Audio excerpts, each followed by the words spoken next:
Sir, கனடாவிலிருந்து நம்ம YouTube viewer ஒருத்தர் கேள்வி கேட்டிருக்கிறாரு. அவரோட வயசு இப்போது 55 ஆகுது. 10 வருஷமாக சுகருக்காக டேப்லெட் எடுத்துக்கிட்டு வர்றாரு. இப்போ ஒரு லாஸ்ட் இயராக அவர் காலில் வந்து ஆணி வந்திருக்குது. ஸோ பாதத்தில் ஆணி வந்திருக்கும்போது அதை ட்ரெஸ்ஸிங் பண்ணி சரி பண்ணிட்டாங்க. ஸோ அது மெடிசன்லாம் தனியாக எடுத்துகிட்டு இருந்தார். திரும்பவும் இப்போ வந்திருக்குது. அதான் அவர் என்ன கேட்குறாருன்னா, ஒன்ஸ் அது வந்துட்டா எடுத்துகிட்டு ட்ரெஸ்ஸிங் பண்ணால் வராதுன்னாங்க, திரும்பவும் பக்கத்துலேயே வந்திருக்கு. இந்த காலில் ஆணிங்கிறது ஏன் வருது? நான் வந்து டயட்டில் கரெக்டாக இருக்கிறேன், அவங்க சொல்கிற மெடிசன்ஸ் எல்லாமே கரெக்டாக எடுத்துக்கிட்டு இருக்கேன். ஆனாலும் 2வது முறை ஏன் வருது? ஸோ இது திரும்பவும் வராமல் இருக்கிறதுக்கு என்ன செய்யணும் அப்படின்னு கேட்டிருக்காரு. இதுக்கு உங்களுடைய பதில் என்ன டாக்டர்? ஸோ கால் ஆணி ஏன் வருது? இதுக்கு ஒருத்தரும் ஒரு காரணங்கள் சொல்லிட்டு இருக்காங்க. எல்லா காரணமும் சரின்னு சொல்லலாம், எல்லா காரணமும் தவறுன்னு சொல்லலாம். எப்படி சார் இதுன்னு குழப்பறீங்க அப்படின்னு நினைப்பீங்க. அதாவது ஒரு கால் ஆணி வருதுன்றதுக்கு வந்து ஒரே ஒரு காரணம் கிடையாது, பல காரணங்கள் இருக்குது. ஒருத்தருக்கும் ஒரு விதமான காரணத்தினால வரும். ஒரு 15 ரீசன் இருக்குதுன்னு வச்சுக்கோங்க. இந்த 15 ரீசனில் ஒருத்தருக்கு ஒரு ரீசனால் வரும். ஒருத்தருக்கு என்ன ரீசனால் வருதோ அடுத்தவருக்கு வந்து அதே ரீசன் இருக்குது, அதே ரீசன் இருக்குது. பேசிக் அடிப்படை விஷயம் என்ன அப்படின்னு சொல்லி சொன்னால், நம்ம பாடியில் எப்பயுமே பிறந்ததுலேருந்து நம்ம இறக்கிறதுக்கு செல்கள் உற்பத்தி ஆகிட்டே இருக்குது. இன்னொரு பக்கம் இறந்துக்கிட்டே இருக்குது.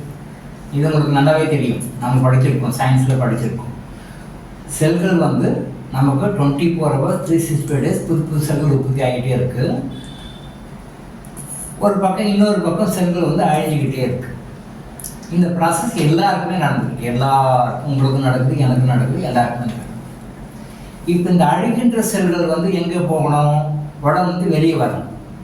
இந்த அழுகின்ற செல்கள் வந்து உடம்புக்கு வெளியே போகிறது வந்து அழுகிட்டு இருக்கும், டீக் ஆகிட்டு இருக்கும், கெட்டு போயிட்டு இருக்கும். பட் இந்த செல்கள் வெளில போகிறது வந்து டியூ டு வேரியஸ் ரீசன்ஸ் வெளில போகாது.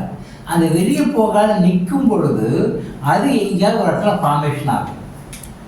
இந்த டெட் செல்ஸு கெட்டு போய் டேமேஜ் ஆகி வேஸ்டான போன செல்கள் பாடி விட்டு வெளியே போகாமல் அக்குமுலேட் ஆகும்.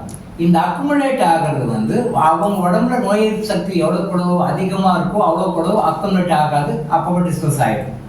நோய் எதிர்ப்பு சக்தி குறையும் பொழுது, உள்ள கண்டாமினேஷன் அதிகமாகும் பொழுது, அது முக்கியமாக சர்க்கரை வியாதி பாதிப்பு இருக்கிறவங்களுக்கும் சர்க்கரை வியாதி பாதிப்பு வர்றவங்களுக்கும் காலில் வந்து நிற்கும், காலில் வந்து தேங்கும்.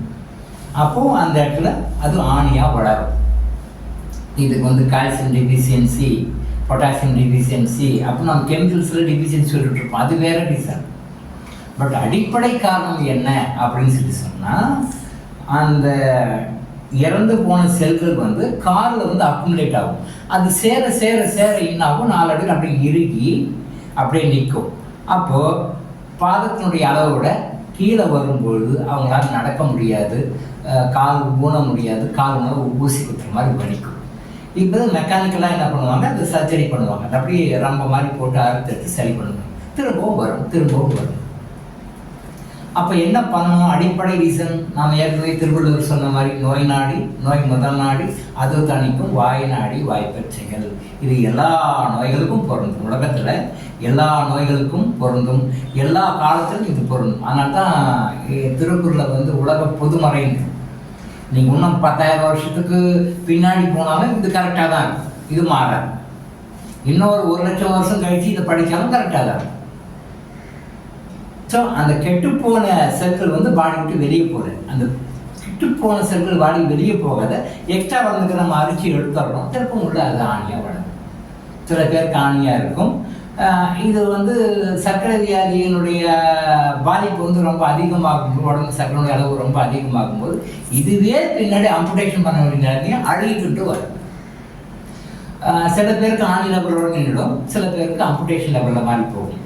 இந்த அம்புடேஷன் லெவல் மாதிரி போகிறது எல்லாமே இந்த மாதிரி ஸ்டார்டிங்கில் ஒரு பீரியடில் அவங்களுக்கு இருக்கும், கண்டிப்பாக இருக்கும், அந்த மாதிரி போகும். ஸோ அடிப்படை காரணம் வந்து நம்ம பாடியை சுகர் லெவல் பேலன்ஸ் பண்ணி மெயின்டைன் பண்ணிக்கணும், ஒன்று. 2வது, உள்ளே இருக்கிற டாக்ஸினை, அந்த அக்குமுலேட் ஆன அந்த செல்ஸை வெளியே தள்ளுற மாதிரி நோய் எதிர்ப்பு சக்தி அதிகப்படுத்தும். இது ரெண்டும் பண்ணால் ஆட்டோமேட்டிக்காக அது சரியாயிடும். அதை விட்டுட்டு நம்ம க்ரீம் தடவுறதுனாலையோ மற்ற கழிவுகள் தடவுறதுனாலையோ ரிலீஃப் கிடைக்குமானா டெம்பரரி ரிலீஃப் கிடைக்கும், பர்மனெண்ட் ரிலீஃப் கிடையாது. ஒரு இடத்துல வரும், இன்னொரு இடத்துக்கு வரும், திரும்ப இன்னொரு இடத்துக்கு வரும், இடம் மாறி மாறி வரும். கால் பாதமேனா கூட முன்னாடி வரும், பின்னாடி வரும், சைடில் வரும், அப்புறம் லெஃப்ட் லெக்லேருந்து ரைட் லெக் வரும், இந்த மாதிரி மாறி மாறி வரும். ஸோ அடிப்படை காரணம் உடம்புல இருக்கிற அந்த தேவையில்லாத இறந்து போன செல்கள் நாளடைவு இறுகி ஆணியாக மாறுகிறது. இது சுகர் இருக்கிறவங்க வந்து இன்னும் கொஞ்சம் கேர்ஃபுல்லாக அதை ஹேண்டில் பண்ணணும். இல்லைன்னா இது பின்னாடி அம்புடேஷன் பண்ண லெவல் பண்ணுறது இதுதான் விஷயம்.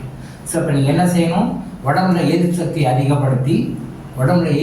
அதிகப்படுத்தி இயற்கையான உணவுகளை உண்டு, இயற்கையான சித்த மருந்துகளை எடுத்தீங்க அப்படின்னு சொல்லி சொன்னால் கண்டிப்பாக இது தானாகவே எப்படி ஆணி வந்ததோ அப்படியே கரையும்.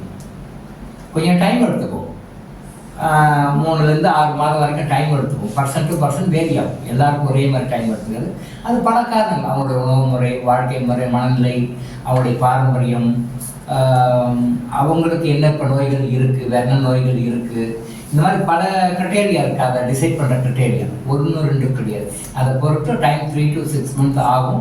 ஆனால் எப்படி ஆணி வந்ததோ அப்படியே அதுவே கரைஞ்சிடும். ஏன்னா நீங்கள் கொண்டு போய் அதை வைக்கலை, அதுக்கு தான் வந்தது அதுவாகவே தானாகவே கரையும். ஸோ இந்த முறையில் முறையான அந்த இயற்கை மருத்துவத்தில் சித்த மருந்துகளை எடுக்கும் பொழுது இது முழுமையாக குணப்படுத்தக்கூடிய ஒன்று தான், குணப்படுத்த முடியாத ஒன்றும் கிடையாது. இதை வந்து சர்க்கரை நோயால் பாதிக்கப்பட்டவர்கள் வந்து இன்னும் கொஞ்சம் இன்டென்சிவாக தீவிரமாக ட்ரீட்மெண்ட் எடுக்கணும், எடுத்து பர்மனெண்ட்டாக சரியாகும். இது குணப்படுத்தக்கூடிய ஒன்று தான். டாக்டர் இளங்கோ ஆயுஷ் ஹாஸ்பிட்டல் வழங்கும் விழிப்புணர்வு.